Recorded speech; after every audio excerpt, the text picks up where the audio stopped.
Welcome, everybody. My name is Jennifer Goodman. I'm the Executive Director of the New Hampshire Preservation Alliance.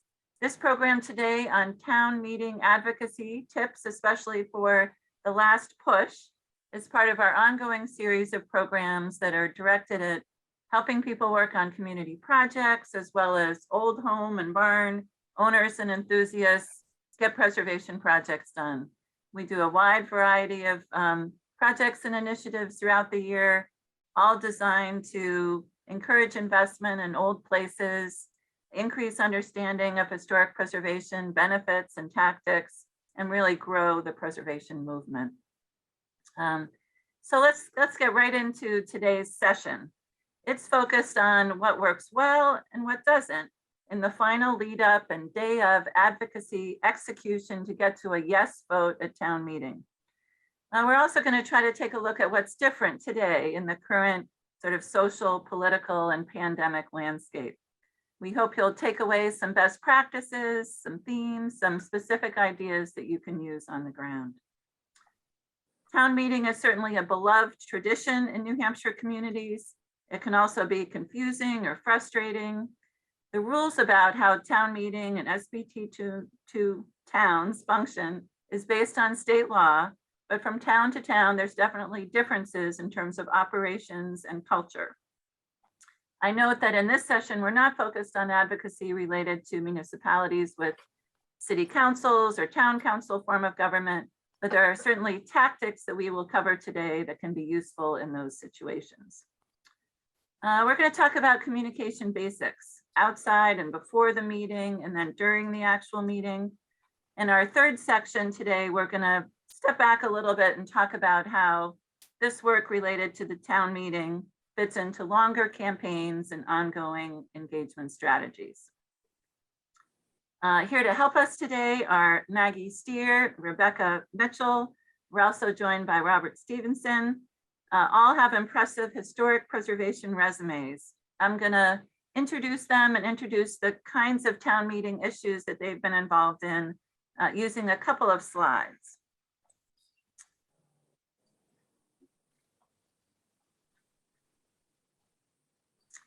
Okay, here we go. How come I'm having trouble advancing? Here we go. Maggie Stier is a colleague of mine at the New Hampshire Preservation Alliance. During her tenure as our field service representative, she helped many communities around the state with preservation issues, including votes at town meeting. This are images of the Epsom Meeting House that I'm sure she'll talk about in her remarks when we're having our conversation. And here is, she's also the chair of the Heritage Commission in Wolfeboro. And even before that was very involved in the campaign to secure big funding for this landmark property in town, the Wolfeboro Town Hall. Next up, we have Rebecca Mitchell. Becky's been chair of their Heritage Commission in town and is still a member, engaged in many different kinds of preservation projects, from zoning updates and the establishment of a heritage fund to building acquisition and the acquisition of preservation easements and other things too. Here's one image related to properties and projects she's worked on in Stratham. And we have one other. Again, referencing some of the things she's worked on, both the specific town meeting issues and the lead up to it. And we'll hear some from Robert Stevenson, who's been a force in Jaffrey. This is an image of the great Center Meeting House that's an iconic building, not only for that town, but for the whole state. So let's get going. I think before we get into the details of communication strategies, tactics related to the lead up to town meeting, we just wanted to talk about the importance of understanding how it works. So I was going to start with you, Maggie, in terms of how you learned about how the operations worked and how you could engage in communications and get to yes. Well, my first town meeting was actually when I was living in Massachusetts. So even though I'm a New Hampshire native, I have that to fall back on. And I was just wowed by the process and how a strong participation was in those years of the 1980s. I was invited to be an advisor to the town hall renovation committee. And that process was a huge education on how things work. And of course, through my work with the Preservation Alliance and coaching from staff and board, I have attended town meetings in other communities as well and helped with that Epsom project in a way I'll talk about later. Good. Good, Becky, you talk about the importance of learning about how it works in your own community. What did you do? Well, I did get a good introduction to how it works. Early on, when I moved to Stratham 20 years ago, there was a big campaign to set up a very large fund for purchasing conservation easements. And it was very instructive to me to watch how that whole process went all the way to a town meeting vote. But basically, I'm afraid I kind of really learned seat of my pants. You know, it'd be like, gee, I want to set up some tables or some posters on the voting day. You know, who do I talk to about doing that? And, you know, so I talked to the town administrator and I discovered that the town moderator has a role in that too. And so you kind of make friends with those two key figures and let them know what you want to do and ask them how you can best go about it. And I found both the town moderator and the town administrator and generally also the select board are willing to, you know, put in some extra work to make it possible for you to present your issues to the public. Yep. Then you have to learn also the way the meeting itself works, not just all the stuff that you're trying to promotional materials before the meeting. And it's very important to learn how the process of the meeting itself, and maybe we'll get into that a bit later. Yep. And obviously understanding the calendar, the deadline of when certain things need to happen by leading up to town meeting, the New Hampshire Municipal Association being a great resource for sort of the basic interpretation of the law and operational sort of things. Yeah. Yeah, you need to get the text of your motion or whatever warrant article approved, and so and there has to be public hearings and all kinds of things like that. So yeah. Nothing's going to happen on the spur of the moment. Right. One of the Mentors obviously can be very important too. Maggie? One of the best things that happened to us in Wolfeboro was kind of an accidental appointment to the Heritage Commission.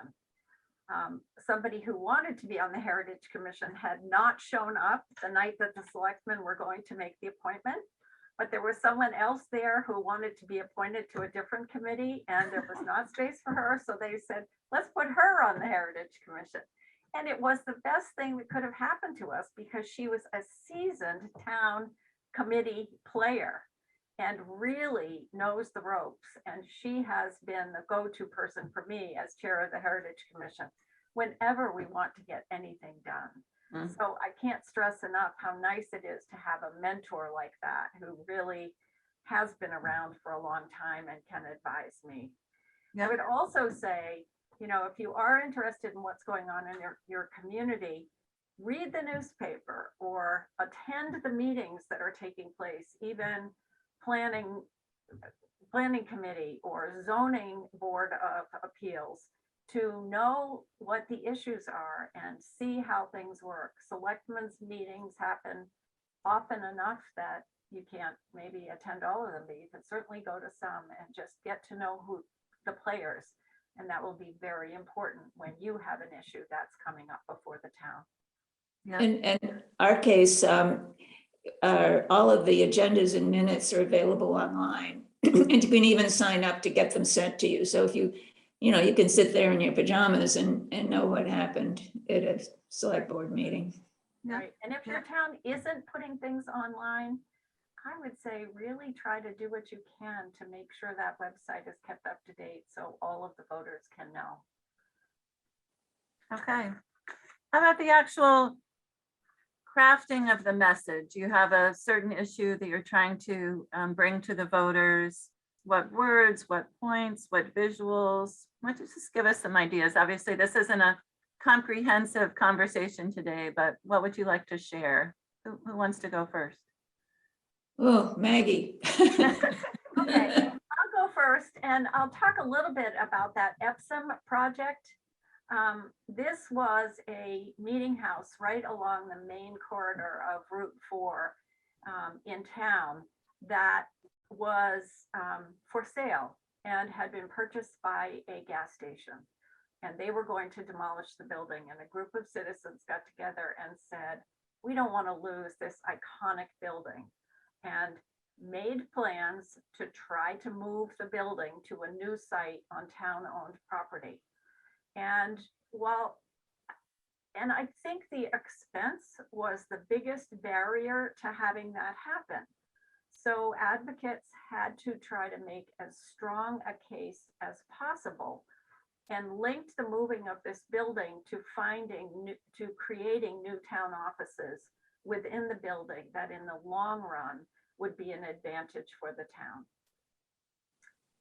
So as I worked with advocates, one of the best things we did was to send everybody out into the community to listen to all the objections to this project. And then we came together and made a list of them, and one by one brainstormed our talking points that would be made by various people at town meeting, would go into a fact sheet that we could circulate ahead of time. And that assured that we made the strongest arguments we could, and that everyone who was speaking for the project was on the same page. Our messages were all complementary and as strong as we could possibly make them by doing it as a group. I think the example I might point to is the town purchase of the Bartlett Cushman House, which was a historic house on our main road. And it had been up for sale by the family that owned it for a number of years. And in fact, there was even an attempt to rezone that plot of land commercial, and the house surely would have been demolished if that had happened. And that was sort of a warning shot. But eventually the select board decided that they would like to purchase the property because it adjoins our municipal center, and it seemed to them that they could acquire more land, whether or not there was any use for the house. And so actually the chair of the select board approached me on the Heritage Commission as being sort of their partner in this whole process. And when it came time to town meeting, it was the select board that sold it at the meeting as a good land buy for the town, but also allowed me, and in fact encouraged me and supported me in discussing the heritage of the building and its importance to the town. And between this time when the town had an informal agreement to buy the place, it hadn't yet gone to town meeting. Between that point, I think was in January, and then the March of the following year is when it came up for vote. So the Heritage Commission used that time to actually get the house listed on the National Register, get it fully researched, do a lot of promotional work, had a public program on the history of the house and its significance to the town. So we did a lot of, all the background material in that 12-month period. Yeah, that's great. Lots of. If you don't have a Heritage Commission, there may be just a group of like-minded people who come together to advocate for a certain issue. It might be something like creating a Heritage Commission, which has to be on the ballot. So the way you approach that might be a little bit different. And I think forming partnerships and talking to a lot of different groups in the community is really, really key.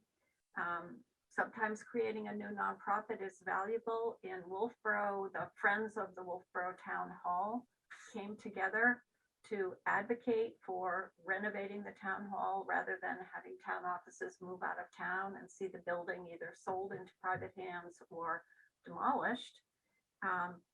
And that public-private partnership was so key because they were able to raise private donations to offset that magic number that we thought would pass a town meeting. Mm. 3 tries to find that magic number and to get the yes vote at town meeting. But it was really all because there was a group of advocates that were working so incredibly hard, meeting once a week at 7:30 in the morning for over a year to do just what Becky mentioned of teeing up your messages and doing all the legwork and the background work. And then, of course, raising that private money so that we could come to town meeting and say, the town's piece is 3 million. We've got 1 million already raised that will kick in to make this easier on your taxes. That's great. I'm going to turn us to tools. There's lots and lots of different kinds of tactics and tools out there. And obviously we're grounding what the tactics are based in an overall plan. Today we're focused mostly on sort of the final lead up to town meeting and the vote. Any examples you want to offer about tools or tactics that worked well from the many choices for you and your efforts? Maggie, do you want to go first? Sure. We did everything in Wolfeboro. Put out ads in the newspaper and ran lists of people who had donated. Those were the days before heavy social media, but we did have a Facebook presence. We made lawn signs and asked people around town to please display the lawn signs. We did open houses. We had informational programs about the town hall. It had already been listed on the National Register. We made a big deal of what that signified. We got the media to come and do articles about what was happening. And a lot of promotional materials were printed, posters, brochures, a fancy fundraising kit for those people that we were approaching for private donations, and tons of networking. So Yeah. just asking Person to person. please vote for our project. We feel it's really well thought out. It's backed by very talented people. We've been working and refining our plans for several years now. Please turn out and vote for it. Yeah. That was Yeah. key. And it worked. And And- Becky, in those slides, I showed some things that you Mhm. did building from that research over time. Yeah, you really just have to take advantage of every opportunity where people are gathering. One of the slides showed a picture of a display that we had at the Stratham Fair. And it's just a chance to talk to everybody at any possible time. The library, for instance, will have a candidates night, and you can ask to have a table there and hand out brochures. And one of the things I think about Stratham is it's a town of 7,000. And I think one of the ways that we got across to people was that we weren't slick. You know, all of our brochures were very homemade, run on a shoestring, you know, and there are other settings where you really want to look more professional. But I think that we would have seemed almost more less trustworthy if we'd looked too slick in our town. That's my reading of it. Spending the money in the right places. Yeah, we were doing it on a shoestring, kind of, you know, not over the kitchen table, but kind of that look. Yeah. And the other thing is you just have to use all media available.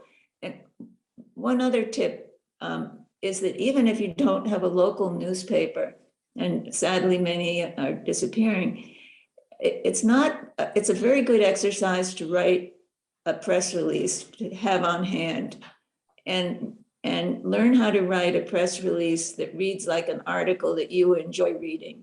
You know, get quotes from people that other people know, you know, old timers, or, you know, put that personal touch in it. And you can use that kind of material in many different ways, not even if there's no newspaper ever to publish it. Yeah. And then in terms of turning people out, I assume you're using all those same tactics and maybe adding in phone calls and things like that in the very final push. you ask people, who have big email lists, to send out emails, everybody on their list. Yeah, yeah. Uh, and, That's and great.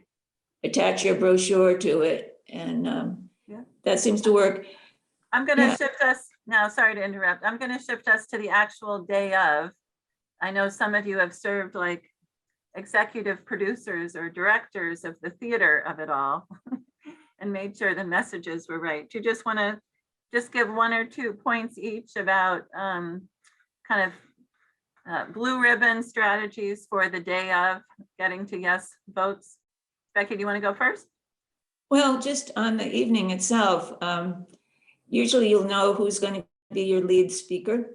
And then you want to not have one person carrying the whole thing. Try to divide it up so that throughout the period in which people can approach the microphone, you have people scattered, and have them not be just all members of your organization, but other random supporters. And this is also, I've learned to know, to have it planned that you're going to, that whenever the gavel falls and they're going to end discussion, that you have the last speaker, if at all possible, and have it be someone who just pops up, not at random, but it might look like that, who'll speak to your point and say, gee, I've been listening to all this and this makes sense to me as something the town should support.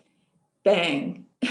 and the other tip is, don't try to answer every person who gets up to object.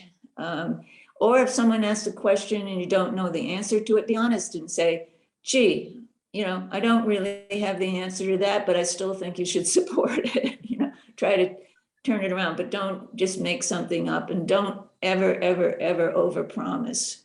Yeah. That can be tempting. I've heard people get up and say things like, oh, a skate park is just going to, ensure a bright and shiny future for every child in this town. Well, that's ridiculous. Yeah. And you can't do it. Maggie talked about taking 3 tries to get to the yes vote in Wolfeboro. And I know, Becky, you had something to say about having a plan B.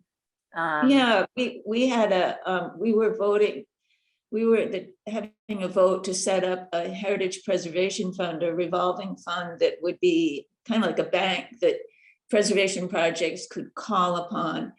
And so it happened to be the same year that the select board was making a big request for funds to purchase something. And it was also kind of an economic downturn, and staff salaries were being frozen. So we got the good advice to split this in half. So one vote was to set up the fund, and the second one was to fund the fund. And unfortunately, we came up at about 11 o'clock at night, about the last thing on the agenda. And everybody voted to set up the fund, but our request for $200,000 was defeated. And I think if we had not been so like little deer in the headlights, we would have asked to have the amount lowered to $100,000, and I think we would have gotten the money. Yeah. But we just hadn't been prepared enough to think of that. And we got our money eventually at a different town meeting, but just think about that. Have a plan B. And it might be even just setting up an organization and then worry about the money next year. Yep. Having a plan B, having varied and important voices. Also, I know you've talked about connecting to what's come before.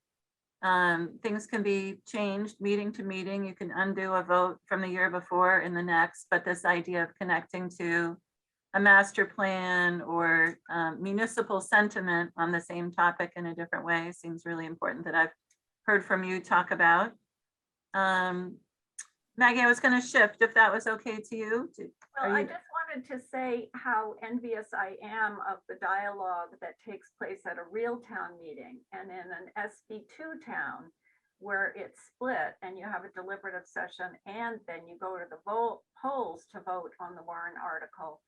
Sometimes you have an opportunity to really make a strong case at the deliberative session, and sometimes you don't. There are a lot of warrant articles. Yours doesn't seem to spark anyone to come to the mic to speak. You know, you do your quick presentation, it's over and it's on to the next, and you really have no indication of how the voters might be feeling about Yeah, it. yeah. So Thank you for that point. That's a really important point. that's Yeah. an important consideration as Yeah. well. What do you do about it? Do you let it lie, or do you say, boy, we really got to get the word out more? That could backfire. So Yeah. nuances. So our final part of the discussion today was just going to be about how these strategies that we've laid out as sort of the final push fit into longer term views of building support for preservation and getting things done. And Rob, you said you've been going to town meeting in Jaffrey since 78, is that right? Right. And that, do you want to just talk a little bit about sort of how the meeting house, investing in the meeting house has become kind of a core principle even of the town, and you want to keep supporting that over time, but you're on a great path, it seems like. Well, we had a couple of major projects in the early 90s. And so for, I'm going to say 3 years, maybe 4 years, each year we had a big warrant article. It'd be $20,000, $30,000 each year.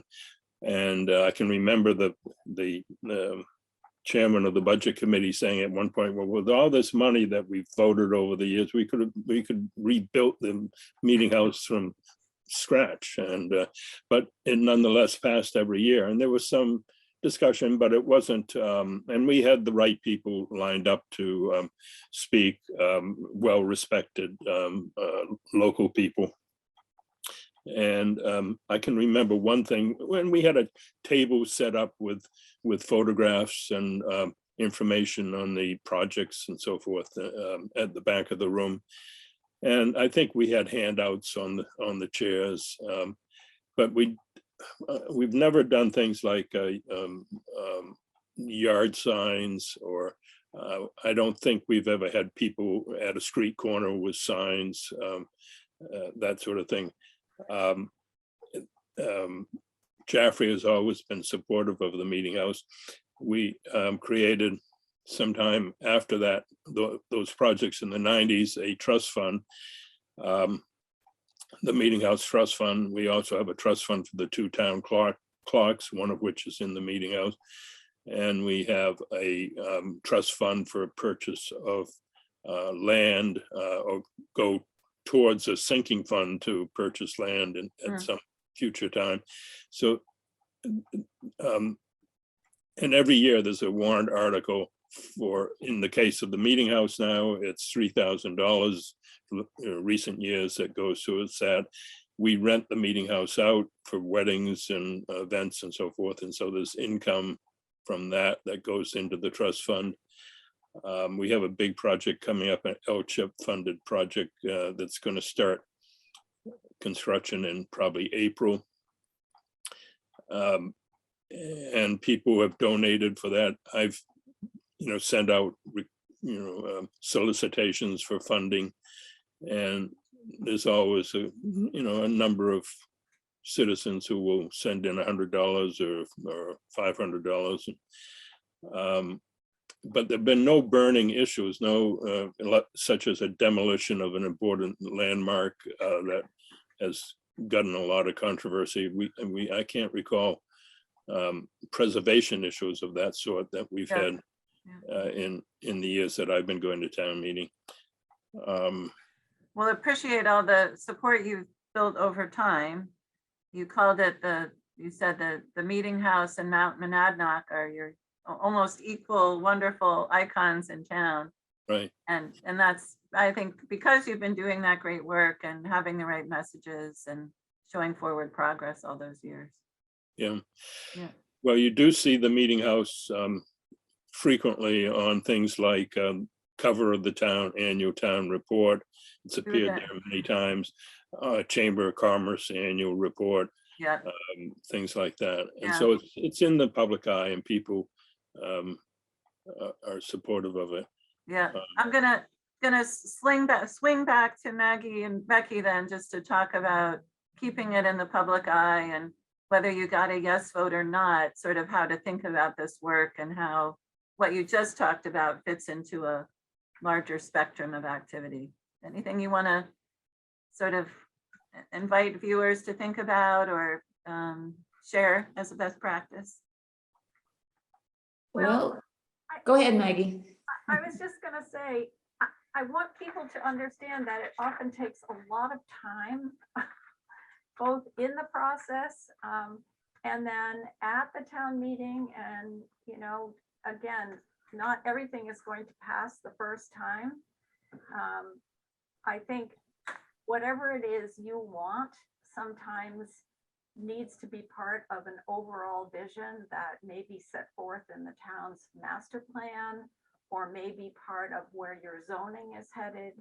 So just think about big picture and tee up all of the pieces so that you really have the strongest argument you can possibly have.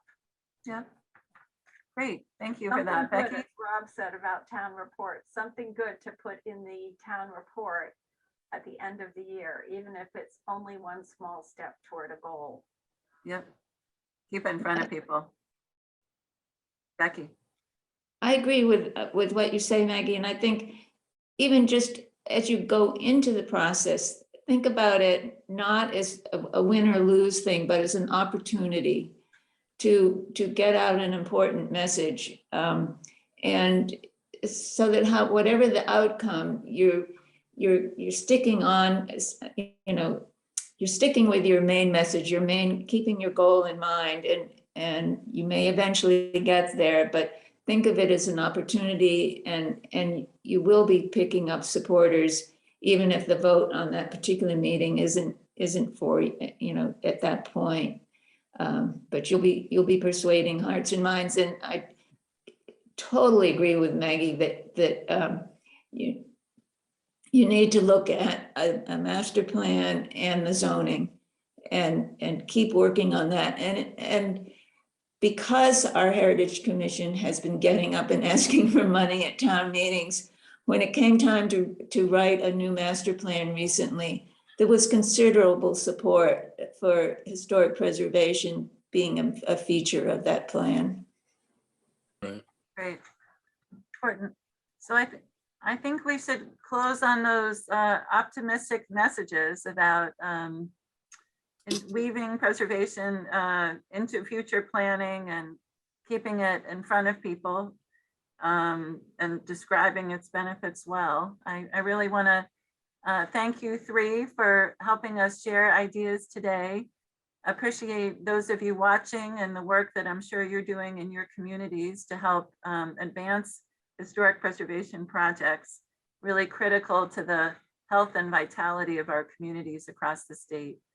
I'd invite you to help keep the New Hampshire Preservation Alliance healthy and strong by making a donation or renewing your support for our work across the state, providing educational programs and building the toolbox so we all can get more historic preservation work done. I think we see a new level of importance for the work we do, the work of the Preservation Alliance and the work that you're all doing in your communities. This places and the work offer important connections and are really fuel for our future, fuel for our economic vitality and the character of our community. So want to wish you well on your projects, and thank you for supporting the New Hampshire Preservation Alliance.